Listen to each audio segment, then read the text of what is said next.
السلام علیکم ورحمۃ اللہ۔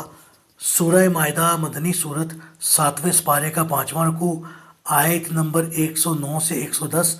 اعوذ باللہ من الشیطان الرجیم، بسم اللہ الرحمن الرحیم۔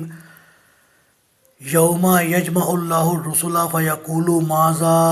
اجبتم قالوا لا علم لنا انک انت علام الغیوب۔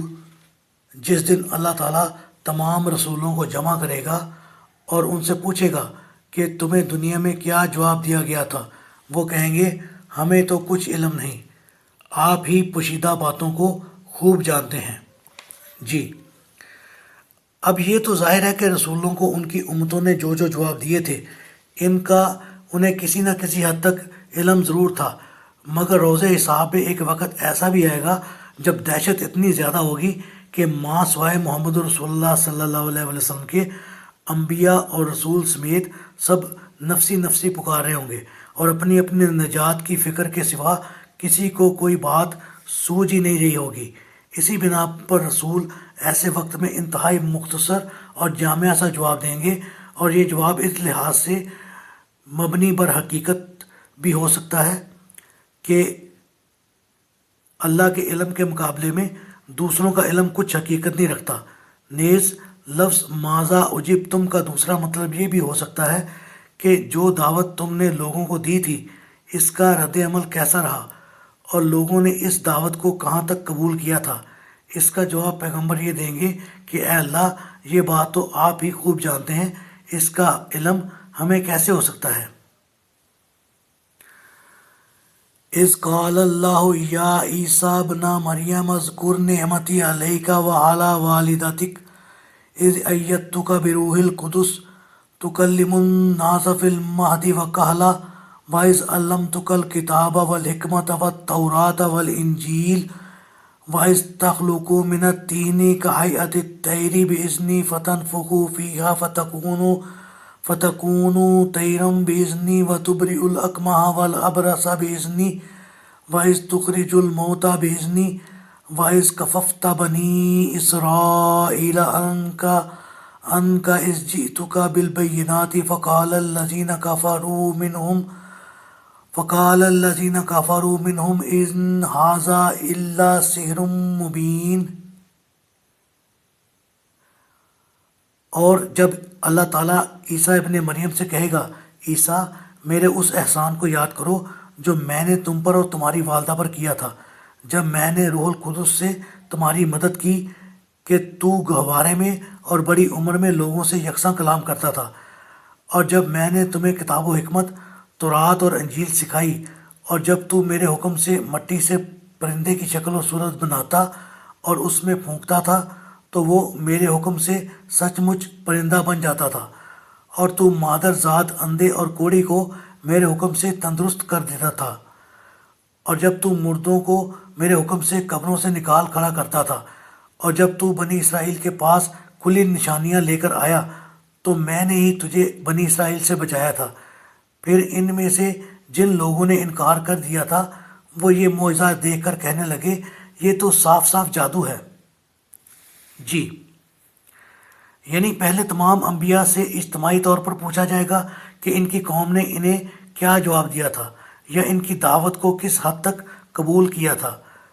پھر ہر نبی سے الگ الگ یہی سوال ہوگا، اور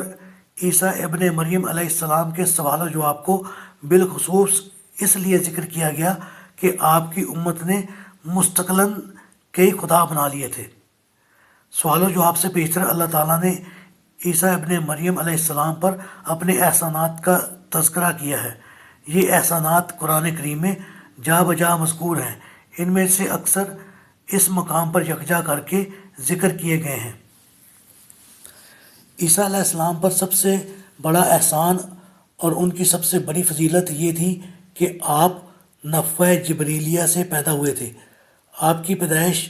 فطری طریق سے ہٹ کر خرق عادت اور معجزانہ طور پر واقع ہوئی تھی، اسی لیے آپ کو روح اللہ اور کلمۃ اللہ کہا جاتا ہے۔ آپ کی والدہ مریم پر اللہ کا یہ احسان تھا کہ آپ کو یہودیوں کی تہمت سے بری قرار دیا۔ عیسیٰ علیہ السلام بالکل چھوٹی عمر میں جب کہ بچہ بولنا سیکھتا بھی نہیں، اس طرح کلام کرتے تھے جیسے ایک پختہ عقل والا آدمی گفتگو کرتا ہے۔ آپ 12 سال کی عمر میں تورات کی عبارتیں زبانی یوں فرفر سنا دیا کرتے تھے کہ یہود کے بڑے بڑے علماء اور فریسی یہ صورتحال دیکھ کر دنگ رہ جاتے تھے۔ پھر 30 سال کی عمر میں آپ کو نبوت عطا ہوئی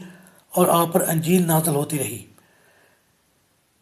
آپ مٹی کا کوئی پرندہ بناتے، پھر اس میں پھونک مارتے تو وہ پرندہ اللہ کے حکم سے سچ مچ کا جاندار پرندہ بن کر اڑنے لگتا تھا۔ آپ مادر ذات اندھے کی آنکھوں پر ہاتھ پھیرتے تو وہ اللہ کے حکم سے بینا بن جاتا تھا اور اس کی آنکھیں بالکل ٹھیک ہو کر دیکھنے لگتی تھیں۔ اگر آپ کسی برس والے یعنی کوڑی کے بدن پر ہاتھ پھیرتے تو وہ اللہ کے حکم سے بالکل تندرست ہو جاتا تھا۔ آپ کسی قبر میں پڑے ہوئے مردے کو زندہ ہو کر اٹھ کھڑا ہونے کو کہتے تو وہ اللہ کے حکم سے قبر سے نکل کر کھڑا ہو جاتا تھا۔ اتنے ڈھیروں معجزات کے باوجود بنی اسرائیل نے آپ کو جھٹلا دیا اور کہنے لگے کہ تم جادوگر ہو اور تمہارے یہ کارنامے سب کچھ جادو ہی کا کرشمہ ہے، لہٰذا وہ تمہارے در پہ آزار ہو گئے اور تمہیں صلیب پر چڑھانے کی کوشش کی، مگر اللہ نے انہیں ان سے بچا کر اپنے پاس اٹھا لیا تھا۔ جب بنی اسرائیل کے سب لوگ ان کے دشمن بن گئے اور کوئی ایمان نہ لایا تو حواریوں کو اللہ نے اعلان کیا کہ مجھ پر اور آپ پر ایمان لا کر آپ کی ہر طرح سے مدد اور تعاون پر کمر بستہ ہو جائیں۔ غرض اللہ تعالیٰ نے سیدنا عیسیٰ علیہ السلام پر جو احسانات کیے تھے وہ اس لیے جتلائے جا رہے ہیں کہ ان میں اشارتاً یہ بات پائی جاتی ہے کہ اگر وہ اللہ یا اللہ کے بیٹے ہوتے تو انہیں ان کے احسانات کی کیا حاجت تھی۔ نیز سیدنا عیسیٰ علیہ السلام کی ولادت سے لے کر ان کو اپنے ہاں اٹھانے تک کے تمام واقعات ایسے ہیں جو عیسیٰ علیہ السلام کی ابدیت پر دلالت کرتے ہیں۔